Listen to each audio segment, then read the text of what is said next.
Happy Monday. Thank you for joining me for this week's Weekly Wisdom. Now, this is a continuation of our series all about great information that is being gleaned while we're doing the interviews for my upcoming book, The Magic of Leadership.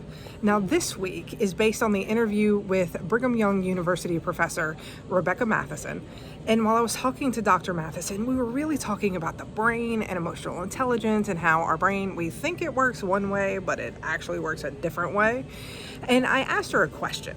We were talking about how our brain is built to look around the world, learn, figure out what is meant to hurt us, and then protect us from that. And the subject came up of toxic leaders. When you have a leader that you can't predict or that is uncomfortable, that you never know what's going to happen. And I asked her, which is easier for our brain to comprehend and recover from? We walk out of our cave, we see a saber-toothed tiger. Saber-toothed tiger is like coming to get us and eat us, and we run. Or the toxic leader. And she says if both of those are held equally, meaning seeing a saber-toothed tiger is kind of part of like your day, as it would be back in the day when we lived in caves, versus toxic leaders today is part of our day, the toxic leader is actually more detrimental to our brain and our ability to recover from the situation than the saber-toothed tiger. And she went on to explain that with the saber-toothed tiger, we see it, we know what to do with it, we learn from it, we can pass it on to our offspring, right?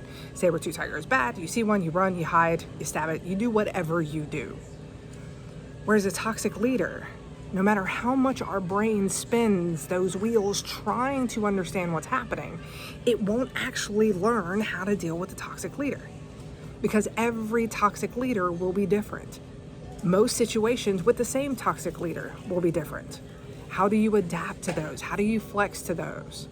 And because our brain can't learn, it will continuously be pumping resources into it, which is why it becomes all-consuming to us. If you have had the experience of being in a toxic workplace, you know that it ends up being a ton of mental energy that goes into trying to resolve a problem that most cases can't be resolved. I thought this was really important to understand because if we find ourselves in those difficult situations that simply are not working and we keep pouring all that energy into it, it's wasted energy. We're not going to be able to get out of that until the other person chooses to do something about it. And we know, because we've talked about this before, the only person that we can control is ourselves.